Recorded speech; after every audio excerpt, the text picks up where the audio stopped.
Okay, this is the audio review for Pre-Plan Everything You Write. Chapter 2, Errors in English. Okay, so writing is a process, and pre-planning is an essential first stage in effective writing. This is why I make you construct an outline as the first part of your paper in this class, so you have to practice the exercise of pre-planning.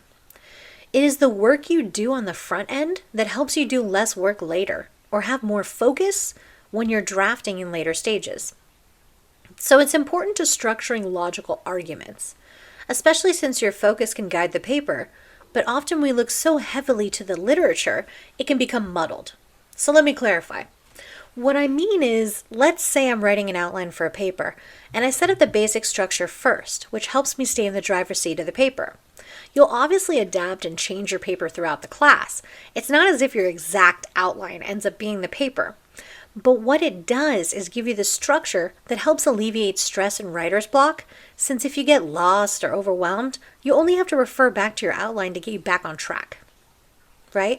Clarity is key to constructing an effective paper as well. Something we'll talk about a lot in this class is making sure your argument is coming across as you think it should, or how you intend it to. So clarity is key. Some of the clarity will come from editing your drafts, where you spend a little time refining your word choices and sentence structure. Since your early drafts are more about adding content, your later drafts are about refining and editing. So one way to produce clarity in your paper is to be concise and direct. This seems too simple to be true to many students, but it really is about being straightforward. I have this friend that when he was working on his thesis, for some stupid reason I helped him with editing and such, and he's one of those people who tries to write a paper from top to bottom in one go, and that can be extremely frustrating for him and for people that are dumb enough to help him, like myself. So he would get stuck on the wording, and I would say, okay, well, describe it to me. And he'd say something like, oh, at-risk youth should be provided additional support to keep them from becoming victims of violence. And I was like, okay, write that. Right? Write that sentence. Sometimes it's as simple as how you would describe this to a friend or family member who is not a sociologist. How do you make the paper make sense to someone without a sociology degree? So sometimes it's just about being clear and concise. Another part of logical writing is carefully adding your voice. So you need to guide the paper. Even though we're using other people's research to illustrate our approach, we all have a unique style and voice, and you want to let that come across in your paper, but in a way that balances your voice with the style of a research paper.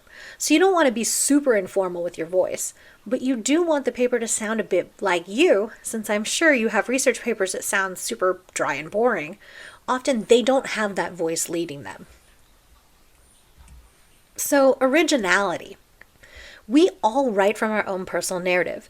No matter if we're writing poetry, fiction, or research papers, we have a personal narrative that informs our viewpoint on the world and ultimately our writing. I know in other classes you've been taught not to say the word I in a research paper, but in this class I encourage you to do so in spaces that feel appropriate.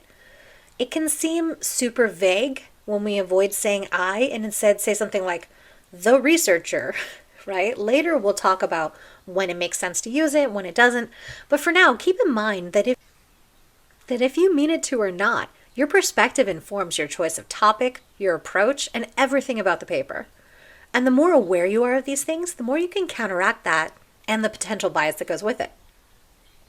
So also when writing, we rely on other people's research, and we do this to support the idea that our research questions should be addressed.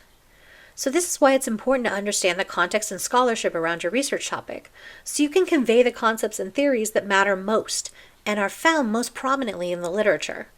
This helps you situate your research within the context of what's come before it, as none of us are starting from complete scratch when we conduct research. We're often just refining and further exploring topics that have been explored by others. So we also need to take previous ideas, but make them our own. And the way you do this is what I like to call the citation sandwich, where you introduce an idea with your words, the first piece of bread. Then in the middle of the sandwich, you use the research to support your point, right? Then the last piece of bread, you reiterate the importance or connect it directly to your aims, right? So for instance, if I say media consolidation is a major issue in the United States, that's the first part of the sandwich, right? That's me arguing that. That's my voice leading that, right?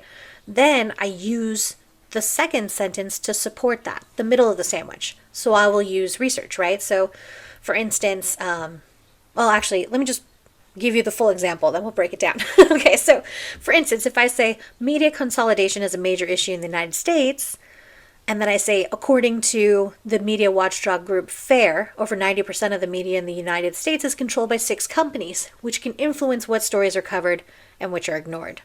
With only 6 companies controlling the majority of the media integrity and fairness are compromised. So again, let's break that down. The first sentence is my point, media consolidation. The second sentence uses specific data source from, in this case, the organization FAIR. And the last sentence connects the research back to the focus of my paper. In this hypothetical instance, is the issue of corporate media ownership. So again, we'll talk about the citation sandwich more as we go along. All you need to know at this point is that you need to introduce the research and clarify it or situate it within your paper. You can't take for granted that the research stands alone. You need to explain how it fits into your paper. This is a big one for me. People often just throw long quotes in the middle of their paper without contextualizing them, without setting them up, or connecting them back to your own research topic or issue, right? Or what your research question is talking about. So you can't take for granted that the research stands alone. Again, you need to lead it in and you need to explain it with your voice. Okay, so what to write about? In general, the most interesting and effective research paper topics come from things we know something about, or things we're genuinely interested in understanding. So for this class, you're working on one long paper throughout the course. So you want to pick a topic you'll be interested by and motivated to find out more about. So if you balance your paper between your voice and the cited research, then in this way, research papers are part sociological argument and part self. Right? The tricky part is walking that tightrope with the citation sandwich. As we'll continue to discuss later on in this course, is making sure that it's your voice leading the paper, your voice making the arguments. You're just using the research as a sort of scaffolding to hold up your arguments.